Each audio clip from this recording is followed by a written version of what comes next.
president decide to delay by 1 month the imposition of steel and aluminum tariffs. You've been leading talks with the EU. Why weren't you able to reach a deal with the Europeans in principle? Well, the reason is we're having very productive discussions, and we're hopeful that we can come to a mutually agreeable resolution that will protect the national interest, the national security interest in steel and aluminum. So it sounds like you're closer to your agreement rather than farther away from it. What will you be doing over the course of the next month to reach an agreement with the Europeans? Well, I've been having discussions with Commissioner Malmström, my counterpart there, almost every day since we first came up with the tariff. So those will continue. What do the Europeans need to do to get permanent relief? Well, the right way to negotiate things is in the conference room, not in the press room. So we'll announce the terms if and when we reach accord. Understood, but from the European perspective, they would say the U.S. is making demands of them that would force them to break, say, WTO rules. For instance, lower tariffs on imported U.S. cars. The EU says if they were to comply, it would then need to apply similar terms to cars from other WTO countries, in which case countries like China would be a big beneficiary. How do you respond to that? Well, that's really not the case. There are many technicalities to trade negotiations, and so it's an oversimplification to say that there's no way they could give us an arrangement that they didn't give to China. For example, they have a free trade agreement with Mexico that lets Mexican cars go into Europe duty-free.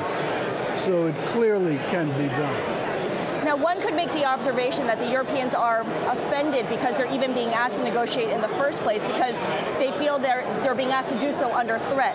Meantime, the administration is annoyed because they have to go through the EU rather than the president going directly to individual countries, for instance, France.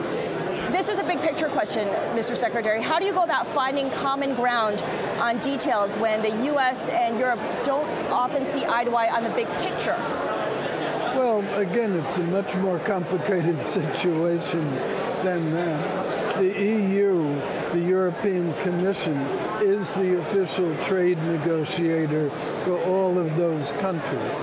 But realistically, those individual countries eventually have to approve things. So we had very good discussions with President Macron when he was here last week. We had good discussions with Chancellor Merkel when she was here last week. So the formal negotiations are with the European Commission, but that doesn't mean we can't have useful dialogue with individual member states. And those individual members can then drive the change in Brussels, is what you're saying? Well, in the real world, Germany and France are very important players in Europe.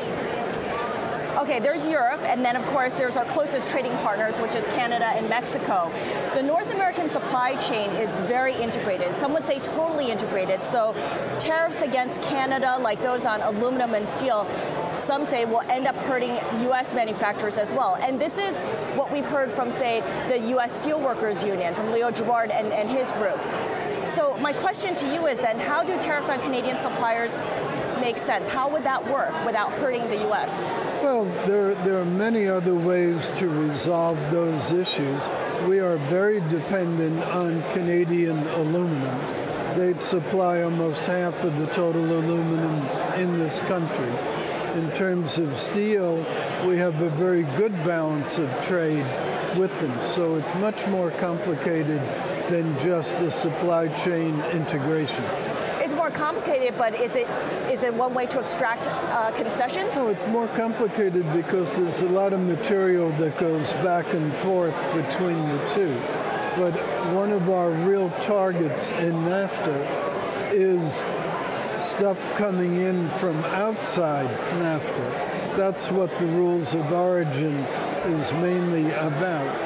The idea of a free trade agreement should be to protect the countries inside, not encourage dumping from countries outside. Is that the biggest sticking point right now, the biggest obstacle? It's one of them. There are about 4 or 5 that are significant.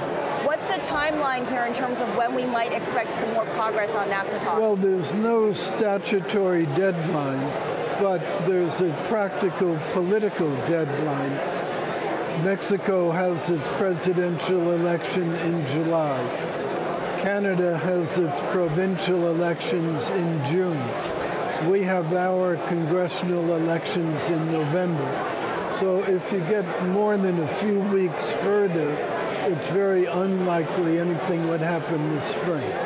What can you tell us about the deals in principle with Argentina, with Australia, with Brazil? Have they, for instance, agreed to a quota? Well, as I say, our objective is to keep out transship product. Our objective is to deal with overproduction. We're interested in any sensible mechanism that accomplishes that purpose.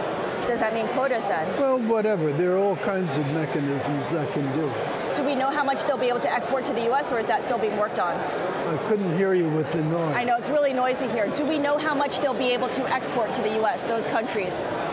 Well, we know what they have been exporting. It's a matter of negotiation what they will export in the future. Okay. The White House did grant South Korea a permanent exemption from the tariffs. So for investors who are here trying to understand the administration's approach to these decisions, what can you tell us about whether it was all trade-driven or if there were other elements involved as well? Well, it's not correct that South Korea got an exemption. What South Korea got, they are paying the 10% tariff on aluminum, and on steel, they agreed to a quota system that is 70% of their average from 2015 to 2017. That accomplishes about the same thing that the tariff would have accomplished. So I wouldn't say by any means that they were exempted. It simply is an illustration of another way to achieve the same objective. Is it permanent, or is there a timeline? Oh, it will be a contract. Let's talk about China, because you will be leaving for China tonight along with the Treasury Secretary and other senior White House staff. Earlier today, you said that the U.S. trade deficit with China was due to partly to what you called evil practices. Can you explain what you mean by that? Sure. Forced technology transfers, forced joint venture agreements, theft of intellectual property, cyber breaches, artificial barriers to trade in the form of standards, regulatory approvals, high tariff barriers. China, as you probably know, talks a lot about free trade, but in fact their behavior is highly protectionist, much more protectionist than the U.S. Is it productive to use that kind of characterization of evil practices before you meet with your counterparts? Those are not characterizations, those are facts. Have they responded to those facts? Those are facts. There are reports that the Chinese will refuse to discuss cutting the trade deficit by $100 billion, and they'll refuse to change their goals to dominate certain technologies. How would you respond if that's what happens? I think the New York Times, which is the source you're quoting, must suddenly have developed psychic powers because they seem to think that they know what we're asking of them and they know what their response is. We'll see what comes out of the actual negotiation. Have you gotten any indication that that'll be the case? I didn't say that those are proposals that we've made.